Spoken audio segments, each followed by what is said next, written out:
Hunter Biden's guilty. I mean, we knew that.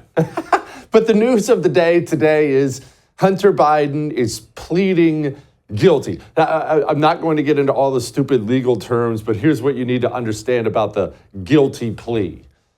He's saying the charges are overwhelming and I'm going to be convicted, but I'm not admitting guilt. But all that's really water under the bridge. He is going to get a sentence. He is going to get a sentence. They're going to decide exactly how long his prison term is going to be.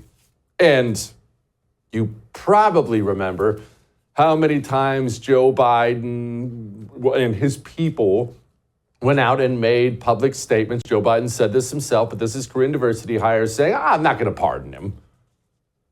You've said from the podium that President Biden would not pardon his son. If Vice President Harris is elected, would he tell her also to not pardon? I mean, that's a hypothetical that look, the president, I can speak for the president, and he said he would not pardon his son. And I'm just going to leave it there. Okay. Let's get past all the kid game stuff here. Joe Biden's going to pardon Hunter Biden. Almost undoubtedly, this was a deal that has been in the works since they were trying to shove Joe Biden out of the race. Remember how Joe Biden was digging in his heels and they kept sending every Democrat under the sun to the White House to threaten him, beg him to drop out of the race? Pelosi, Schumer, Chris Coons. They just had him lined up at the door trying to, Joe, please leave. Did you think a political operator as experienced as Joe Biden wasn't going to get some things on the back end of that deal? Of course he was going to get some things. You know how this works. I know how this works. All this stuff, we all woke up today, we saw the news, whoa, Hunter Biden. But they've already known all these things. All this was part of the plan. So how's this work from here? Most likely, this is just a prediction, they have to go through the sentencing stuff, and then Dome will have to complete her election because Democrats will understand that it'll look bad if Joe pardons his dirtball son before the election. That might cause a little dip in the polls, so they won't do it before the election. And then you're going to wake up the Wednesday morning after Election Day, and Joe Biden, of course, going to pardon his son, commute his sentence, whatever way you want to put it. Hunter Biden is never going to see a single day in federal lockup the way you or I would. That's how all of this stuff works. And no, these people don't worry about keeping their word. Well, he said he wouldn't. Joe Biden has said that he's Polish. He said that he fought off a gang of black dudes at a pool with straight razors. Joe Biden has said that he taught the Second Amendment in college. Joe Biden has told huge, easily verifiable lies his entire career. And now that he's on the shady side of dead, sunning himself on the beach with his mouth hanging open, do you think he's going to turn into some bold truth teller? Of course he's going to let his son go. Of course this is all part of the deal. And remember, this is the exact same dirty DOJ who tried to get Hunter Biden off on charges scot-free. They had already put together the deal, not only to get him out of the charges, but to give him pretty much immunity from any other future crimes that they knew were coming. And the only reason that deal didn't go through is there was a judge in Delaware who was looking at it and saying, wait a minute, what? This is crazy. And the judge put a stop to it. They already tried to let him off scot-free. Laws are for the littles. Laws are for me, for you. These people don't have laws. So let's talk about that DOJ, shall we?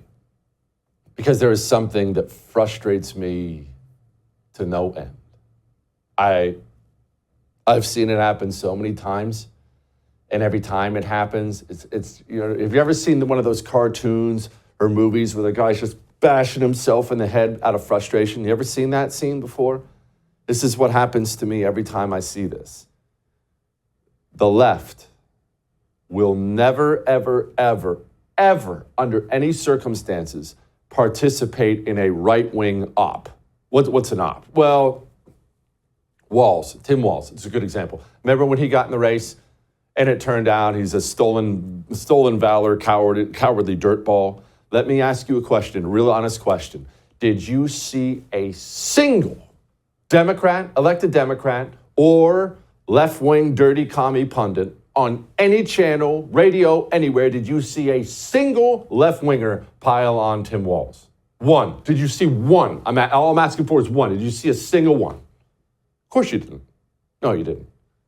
Well, yesterday, the big news of the day, it happened last night, was the DOJ/FBI brought down charges alleging, of course, Russian collusion, Russian payoff, and there's a bunch of right-wing pundits who are being wrapped up in the whole thing, not necessarily accused of things. Some of them are, some of them aren't. Here was Christopher Wray and Merrick Garland yesterday. The American people are entitled to know when a foreign power is attempting to exploit our country's free exchange of ideas in order to send around its own propaganda. And that is what we alleged happened in this case. Whether it's China, Iran, Russia, or any other country, attempts to meddle in our elections or destabilize our free and open society represent attacks on our democracy. And as long as foreign adversaries keep engaging in these hostile influence campaigns, they're going to keep running into the FBI. Yeah, just some brave truth tellers there. And so it's not Christopher Wray and Merrick Garland doing what they do that has me frustrated. For the last 24 hours, I have seen, I don't want to say half, maybe that's unfair, a significant portion of right-wing pundits, TV, radio people, online people, for a laundry list of reasons, jump in and say, yep, I always knew these people were dirty, figures, that's a dirtball, works for Russia, I knew it. Are you stupid? Or are you just jealous? Are you corrupt? I really want to know. This is so obviously a left-wing op. This is an op. This is an operation done by the very, very corrupt people at the DOJ and FBI.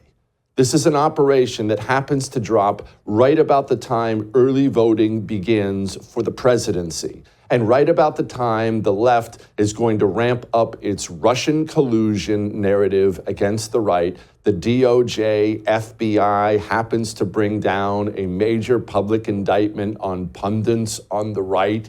And if you're on the right and you participate in this, you are a boot-licking, backstabbing loser, or you are a moron. Can you not see what is happening in front of your eyes?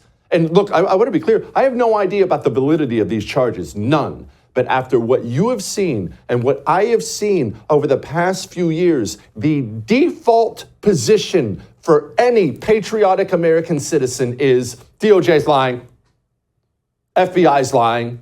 These people, remember this? Remember Merrick Garland? He said this yesterday in the same press conference. Tomorrow is the first hearing in the January 6th case against the former president since the superseding indictment against him. He's called these new charges election interference and a violation of the Justice Department policy against doing something too close to the election. How do you respond to that, and how confident are you that your team has followed instructions from the Supreme Court following that decision this summer? I stand by the actions of the special counsel. The superseding indictment is an effort to respond to the direct instructions of the Supreme Court as to how to effectuate a new indictment in an ongoing case. The special counsel is required by the regulations to follow the policies of the Justice Department, including the election sensitivities policies, and I'm quite confident that he did so. In the same press conference, Merrick Garland defends illegal Jack Smith and his illegal prosecution of their political opponent 2 months before Election Day. And yet, half the pundits on our side are so full of jealousy. Maybe it's a jealousy thing. I wish I had that person's audience. I wish I had that person's paycheck. I don't know what it is, but watching the right gleefully participate in left-wing op after left-wing op, it's enough to make me bang my head off the desk. I can't believe it. Is it just, I have this theory. Do you think that people who get to do what we do for a living, TV, radio, whatever it is, do you think a lot of the people don't really believe? That's my suspicion. I think a lot of these people don't really believe in freedom. They don't really believe the government's evil. They don't really believe the institutions have been taken over. They know that that's what you believe, and what I believe, so that's what they say to us, but they don't really believe it. And so the second the DOJ comes down with charges, whether they're valid or not, they're just going to side with the DOJ as long as it's against somebody they happen to not like. That's what I suspect. I suspect we have a lot of pretenders on our side. It's something to watch, man. I mean, Christopher Wray, the head of the FBI, it's not as if he's hiding it. He's still on camera bragging about rounding up his political opponents. Let me ask you about January 6th. Are you still pursuing January 6 cases? We have any number of January 6 cases underway. Former President Trump has referred to those who have been in prison or are facing trial as hostages. Do you see those individuals who took part in the January 6 riots as hostages? I see the defendants in the January 6 cases as criminal defendants who are being charged with federal crimes and are in front of independent courts as part of our legal system. But hey, now that they came down with some charges against somebody you don't like, maybe you want his little radio gig? Of course, the DOJ is some truth tellers. We have got some backstabbing, bootlicking losers on our side, I'm telling you what. Remember when Merrick Garland tried to explain why he couldn't seem to track down those people who were firebombing pro-life centers? I will say you're quite right. There are many more prosecutions with respect to the blocking of the abortion centers, but that is generally because those actions are taken with photography at the time, during the daylight, and seeing the person who did it is quite easy. Those who are attacking the pregnancy resources centers, which is a horrid thing to do, are doing this at night, in the dark. We have put full resources on this. Oh, well, they're doing it in the dark. But hey, those same people, as of yesterday, September 4th, they turned into brave, bold truth tellers, law enforcement guys, just out there doing the right thing. God, jeez. All that may have made you uncomfortable, but I am right. I would thank you for coming to my YouTube channel, but I know how brilliant it is, and I know you love it here. So subscribe and watch. We're going to start really ramping things up and putting some funny stuff, some interesting stuff out there, some collaborations. Either way, my YouTube channel is officially the place to be. So stick around.